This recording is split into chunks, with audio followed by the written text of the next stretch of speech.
कथा राम की में कल तक हम सुन चुके थे कि कैसे सीता जी का विवाह राम जी के संग व उनकी छोटी बहन उर्मिला जी का विवाह लक्ष्मण जी के संग संपन्न हुआ तथा भरत जी व शत्रुघ्न जी का विवाह सीता जी की चचेरी बहन मांडवी और श्रुतकीर्ति के संग संपन्न हुआ।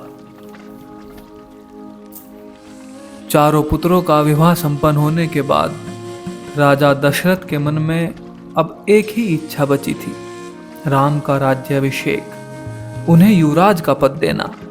अयोध्या लौटने के बाद से ही उन्होंने राम को राजकाज में शामिल करना शुरू कर दिया था। राम यह जिम्मेदारी अच्छे से निभा रहे थे। उनकी विनम्रता, विद्वता और पराक्रम का लोहा सभी मानते थे। प्रजा उनको बहुत चाहती थी। दशरथ के लिए तो वो प्राणों से भी प्यारे थे ही। दरबार में राम का सम्मान निरंतर बढ़ रहा था। राजा दशरथ वृद्ध हो चले थे। मुनि वशिष्ठ से विचार विमर्श के बाद एक दिन उन्होंने दरबार में कहा, मैंने लंबे समय तक राजकाज चलाया, जैसा बन पड़ा। अब मेरे अंग शिथिल हो गए हैं, मैं वृद्ध हो चला हूँ। मैं चाहता हूँ यह कार्यभार राम को सौंप दूँ। अगर आप सब सहमत हो तो राम को युवराज का पद दे दिया जाए। अगर आपकी राय इससे भिन्न है तो मैं उस पर भी विचार करने को तैयार हूँ। सभा में तुमुल ध्वनि से राजा दशरथ के प्रस्ताव का स्वागत किया गया। राम की जय जयकार होने लगी। दशरथ थोड़ी देर तक सुनते रहे, संतोष के साथ। उन्होंने कहा, शुभ काम में देरी नहीं होनी चाहिए। मेरी इच्छा है कि राम का राज्याभिषेक कल सुबह ही कर दिया जाए। यह समाचार पलक झपकते पूरे नगर में फैल गया। हर जगह बस यही चर्चा थी। राज्याभिषेक की तैयारियां शुरू हो गई। भरत और शत्रुघ्न उस समय अयोध्या में नहीं थे। वो अपने नाना कैकेयी राज के यहाँ गए हुए थे। भरत जब भी अयोध्या लौटने की बात करते, नाना उन्हें रोक लेते। भरत को अयोध्या की घटनाओं की सूचना बिल्कुल नहीं थी। उन्हें अपने पिता के निर्णय के संबंध में भी नहीं पता था। यह जानकारी भी नहीं थी कि अगले दिन राम का राज्याभिषेक होने वाला है। कैकेयी से एक दिन में भरत और शत्रुघ्न का आना संभव भी नहीं था। राजा दशरथ ने इस संबंध में राम से चर्चा की। कहा कि भरत यहाँ नहीं है, पर मैं चाहता हूं कि राज्याभिषेक का कार्यक्रम न रोका जाए। उन्होंने राम से कहा, जनता ने तुम्हें अपना राजा चुना है। तुम राजधर्म का पालन करना। कुल की मर्यादा की रक्षा अब तुम्हारे हाथ में है राम। राज्याभिषेक की तैयारियां रानी कैकेयी की दासी ने भी देखी। मंथरा ने शुरू में उसे इस चहल पहल का कारण समझ में नहीं आया। उसने इसे कोई अन्य अनुष्ठान समझा। इतनी रौनक, ऐसी सजावट, ऐसा कुछ उसने अन्य अनुष्ठानों में कभी देखा ही नहीं था। तो उसे इस बात से अचंभा हुआ। फिर उसने रानी कौशल्या की दासी से पूछा। उसे तब पता चला कि कल राम का राज्याभिषेक होने वाला है। यह उत्सव उसी के लिए है। बस फिर क्या था, मंथरा जल भुन गई। राम का राज्याभिषेक उसे षड्यंत्र लगा। कैकेयी के विरुद्ध। वो कैकेयी की दासी थी बचपन से ही। कैकेयी का हित उसके लिए सर्वोपरि था। मंथरा उसे अपना हित मानती थी। वो कैकेयी की मुंह लगी थी। रानी कैकेयी भी उसे बहुत मानती थी। क्रोध से आग बबूला मंथरा रनिवास की ओर भागी। सीधे कैकेयी के कक्ष में।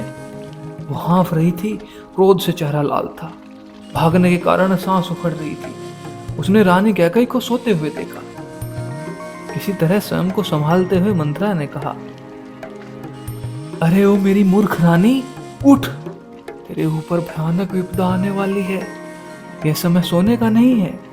होश में आओ। विपत्ति का पहाड़ टूटे इससे पहले जाग जाओ। रानी कैकेयी नींद से चौंक कर उठी।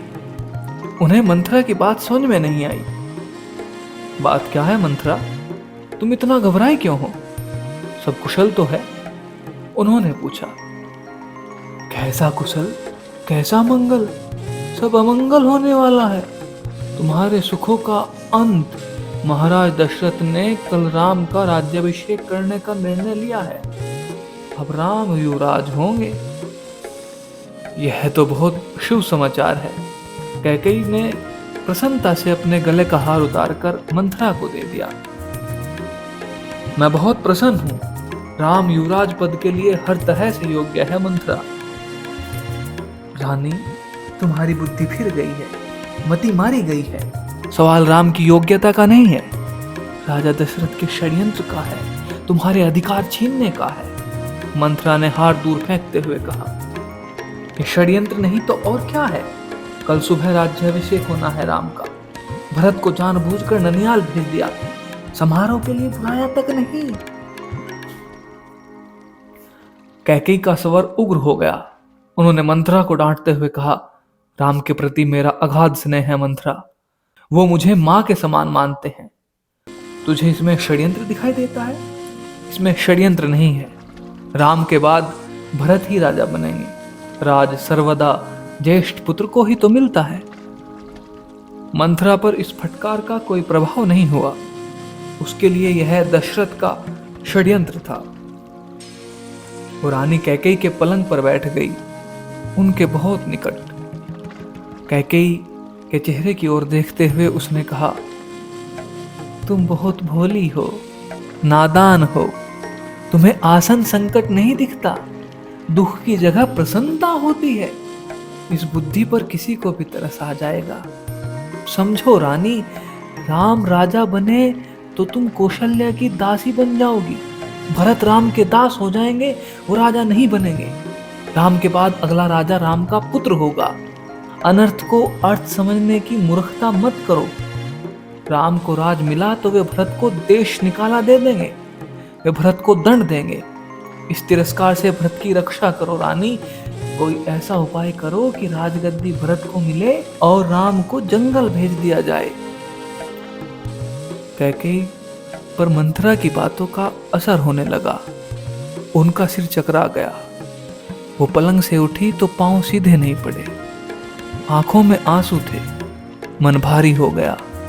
प्रसन्नता की जगह अव्यक्त क्रोध ने ले ली। मंथरा के तर्कों में उन्हें सच्चाई दिखने लगी। तुम ही बताओ मंथरा, मैं क्या करूं? कैकेयी ने आंसू पोंछते हुए मंथरा से पूछा।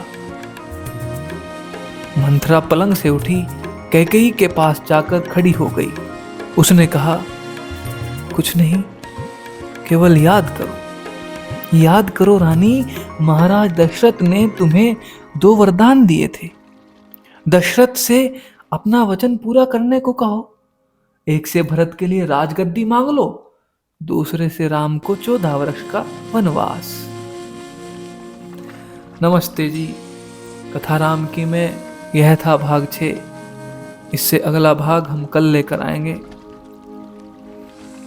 हमारा यह प्रयास अगर आपको अच्छा लग रहा है, आनंद आ रहा है, तो आप वीडियो को शेयर कर सकते हैं, चैनल को सब्सक्राइब कर सकते हो। धन्यवाद।